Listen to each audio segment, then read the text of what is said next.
అంగన్వాడీ కేంద్రాలపై తల్లిదండ్రులకు అవగాహన కల్పించాలని, కేంద్రాల్లో చిన్నారుల సంఖ్య పెంచాలని ప్రభుత్వ చీఫ్ కొప్పుల ఈశ్వర్ అన్నారు. మంగళవారం జగిత్యాల జిల్లాలోని ధర్మపురి నియోజకవర్గంలో ఐసిడిఎస్ ప్రాజెక్టు సమావేశం నిర్వహించగా ఈ సందర్భంగా ముఖ్య అతిథిగా కొప్పుల ఈశ్వర్ పాల్గొని మాట్లాడుతూ అంగన్వాడీ టీచర్లకు ఆశయాలకు దిశానిర్దేశం చేశారు. చిన్నారులకు క్రమం తప్పకుండా పౌష్టికాహారం అందించాలని సూచించారు. అనంతరం ప్రభుత్వం మంజూరు చేసిన చీరలను పంపిణీ చేశారు.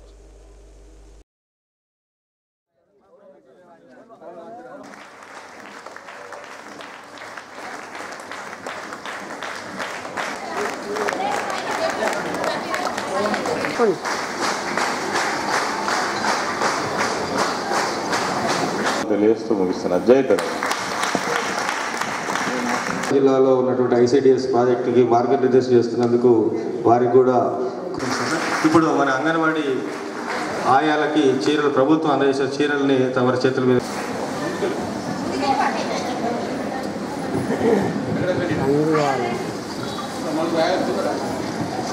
ఎమ్మెల్యే గారు కొప్పుల ఈశ్వర్ గారు ఈరోజు వారి గారికి జెడ్పీటీసీ గారికి తీసుకున్నటువంటి చర్యలలో అంగన్వాడీ టీచర్స్ని మొట్టమొదటి గుర్తించడం జరిగింది. గుర్తించడమే కాకుండా మీ పైన ఒక గురుతరమైన బాధ్యత కూడా పెట్టడం జరిగింది. దాన్ని పూర్తి స్థాయిలో నిర్వహిస్తారనేటువంటి ఆశతో ఆశయంతో ముఖ్యమంత్రి గారు మీ మీద నమ్మకంతో కూడా ఉన్నారు. ఎందుకంటే మీరు నిర్వహించేటువంటి అంగన్వాడీ సెంటర్స్లో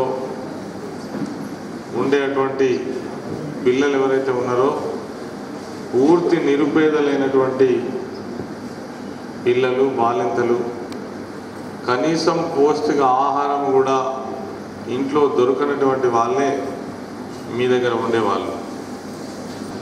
ఒక్కొక్క సెంటర్లో చాలా పెద్దగా ఎక్కువ పిల్లలే ఉండరు. నాకు తెలిసి ఒక్కొక్క దగ్గర అయితే 5-6 కంటే కూడా మించి లేనటువంటి సెంటర్స్ ఉన్నాయి. మరి ఆ సెంటర్స్ నిర్వహణ లోపల మీరు ఎంత శ్రద్ధ తీసుకుంటే ఆ పిల్లలకు కానీ బాలింతలకు కానీ అనుకున్నటువంటి స్థాయిలో గవర్నమెంట్ ఇచ్చేటువంటి పౌష్టిక ఆహారాన్ని తప్పకుండా వాళ్ళకి అందించేటువంటి ప్రయత్నం చేయడం అనేటువంటిది మన బాధ్యతగా భావించాలి.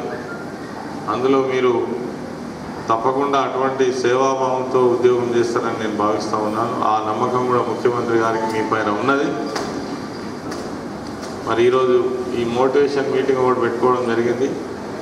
ఇందులో మీకు సంబంధించి హరితహారంలో మిమ్మల్ని పూర్తి స్థాయిలో ఇన్వాల్వ్ చేయాలని, అదేవిధంగా మొక్కలు నాటడం అనేటువంటిది సామాజిక బాధ్యత. వాస్తవంగా ఈరోజు తెలంగాణ ప్రభుత్వం రాకముందు మొక్కుబడిగా ఉండేటువంటి ఈ హరితహారం కార్యక్రమం ఇదొక సామాజిక బాధ్యత. ఆ చెట్టును మనం సంరక్షిస్తేనే, పర్యావరణం బాగుంటేనే, వర్షాలు కురిస్తేనే కరువు కాటకాలను మనం ఎదిరించగలుగుతాం.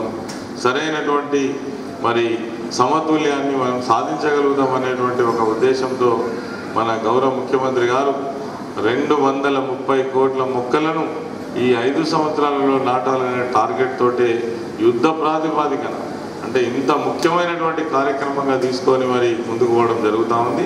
ఏదైతే టార్గెట్ ఇచ్చిందో ఆ 30,000 మొక్కలను తప్పకుండా అంటే నాటించడమే కాక వాటిని సంరక్షించేటువంటి బాధ్యత కూడా తీసుకోవాల్సినటువంటి అవసరం ఉంది. ఎందుకంటే మీరు నాటే మొక్కలు మీ పరిసర ప్రాంతాలలోనే, మీరు పనిచేసేటువంటి ప్రాంతంలోనే ఉంటాయి కాబట్టి వాటిని సంరక్షించేటువంటి బాధ్యత కూడా తీసుకోవాలని సందర్భంగా